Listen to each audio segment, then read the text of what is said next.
Saudara-saudara, marilah kita mendengarkan renungan dengan judul Untuk Orang Berdosa, yang berdasarkan pada Injil Markus bab 2 ayat 17. Yesus bersabda, "Bukan orang sehat yang memerlukan tabib, tetapi orang sakit. Aku datang bukan untuk memanggil orang benar, melainkan orang berdosa." Dalam nama Bapa dan Putra dan Roh Kudus. Amin. Saudara-saudari terkasih dalam nama Tuhan Yesus Kristus. Pada suatu hari, Yesus pergi ke pantai danau. Orang banyak pun datang kepadanya. Yesus kemudian mengajar mereka. Ketika berjalan melewati daerah itu, Yesus melihat Lewi anak Alfeus duduk di rumah cukai. Yesus berkata kepadanya, "Ikutlah aku." Segera berdirilah Lewi mengikuti Yesus. Ketika Yesus makan di rumah orang itu, banyak pemungut cukai dan orang berdosa makan bersama-sama dengan dia dan murid-muridnya, sebab banyak orang yang mengikuti dia. Pada waktu ahli-ahli Taurat dari golongan Farisi melihat bahwa ia makan dengan pemungut cukai dan orang berdosa itu, berkatalah mereka kepada murid-muridnya, "Mengapa ia makan dan berkata kepada mereka?" Yesus mendengarnya dan berkata kepada mereka, "Bukan orang sehat yang memerlukan tabib, tetapi orang sakit. Aku datang bukan untuk memanggil orang benar, melainkan orang berdosa."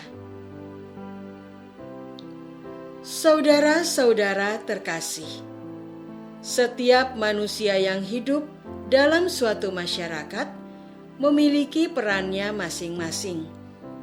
Karena perannya itu, dia juga dituntut memiliki dan menjalankan sikap-sikap yang sesuai perannya itu. Seorang dokter akan memperhatikan kesehatan dirinya. Seorang tentara pasti disiplin dan tegas. Seorang pedagang pandai berjualan. Seorang biarawan mengisi waktu dengan berdoa. Jika orang itu menjalankan tindakan yang tidak sesuai seperti yang diharapkan, dia bisa dianggap bermasalah. Bersalah, bahkan berdosa. Tentu tidak mudah menjalani hidup sesuai tuntutan yang diminta masyarakat ini. Lebih banyak orang yang menuduh orang lain tidak benar daripada menyadari bahwa dirinya melakukan tindakan yang tidak benar itu. Kejadian seperti ini dialami oleh Yesus dalam perikop di atas. Bagi orang Yahudi, Yesus dianggap sebagai orang hebat, terlebih atas berbagai mujizat yang dilakukannya. Yesus juga sering mengajarkan Taurat di rumah-rumah ibadat. Orang Yahudi menerima Yesus sebagai orang yang terpandang secara rohani, agama Yahudi. Inilah yang menyebabkan orang Yahudi tidak bisa memahami Yesus, bahkan bersama para pemungut cukai, musuh orang Yahudi. Tidak pantas seorang yang memahami hukum Taurat berdosa bersama. Memang lebih mudah menuduh orang lain bersalah daripada memahami lebih dahulu mengapa seseorang melakukan tindakan itu. Saudara-saudara terkasih, memahami seseorang melakukan sesuatu itu membutuhkan hati yang terbuka. Ini tidak mudah memang. Pada umumnya orang yang memiliki sikap egosentris, yang penting aku, yang menjadi pokok adalah aku. Orang lain itu hanyalah pelengkap kebutuhan hidupku. Orang lain diakui keberadaannya kalau ia memberi sumbangsi bagi hidupku. Jika demikian, tidak mungkinlah seseorang yang egois menanyakan kepada orang lain, "Apa yang kau butuhkan? Bagaimana perasaanmu? Apa yang bisa saya bantu?" Yang terjadi adalah sebaliknya. Kalimat-kalimat perintah. "Ambilkan untukku. Di mana uangku? Bagian itu milikku." Dari kalimatnya saja kita tahu apakah seseorang itu egois atau memperhatikan orang lain. Sikap ini juga nyata terlihat dari tindakan yang dilakukannya.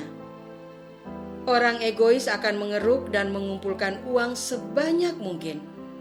Orang baik akan membagikan harta bendanya kepada sesamanya. Orang egois akan membuat orang lain sakit hati.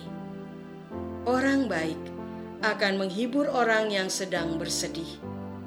Pengertian-pengertian inilah yang akan kita jadikan pegangan untuk memahami mengapa Yesus memilih makan bersama para pemungut cukai dan orang berdosa. Saudara-saudara terkasih, benarkah bahwa tindakan Yesus melanggar adat istiadat bangsa Yahudi? Benarkah bahwa tindakan Yesus makan bersama orang berdosa tidak sesuai dengan dirinya yang mahir mengajar Taurat di sinagoga? Yesus sangat taat kepada hukum Taurat. Yesus juga menyadari kapasitas dirinya. Semua tindakan hidup Yesus itu selalu didasari oleh kasih kepada Allah dan manusia. Kasih itulah yang menggerakkannya makan bersama para pendosa. Bukan untuk ikut menjadi dosa, tetapi untuk menyapa para pendosa yang dijauhi orang Yahudi. Yesus berbagi kebahagiaan dengan mereka yang ditolak adat istiadat Yahudi. Yesus hendak mewartakan bahwa kasih kepada orang yang miskin, pendosa, berkebutuhan khusus, pelaku kejahatan, menjadi inti ajaran Yesus. Apa tujuan Yesus dengan menerima orang berdosa itu? Diharapkan mereka tidak merasa disingkirkan dan mau bertobat dan menjalani hidup baru. Inilah yang terjadi dengan Matius, si pemungut cukai, yang kemudian menjadi salah satu penulis Injil. Demikian juga dengan Saulus yang mengejar Yesus, bertobat dan menjadi pewarta kebangkitan Yesus. Apakah kita masih menikmati menghakimi keberdosaan orang lain? Apakah kita mau menemani orang-orang berdosa? Marilah kita berdoa. Ya Tuhan, dosa-dosa kami menghalangi kami untuk bertobat. Sebaliknya kami sibuk menghakimi dosa-dosa orang lain yang sudah Kau ampuni dosanya.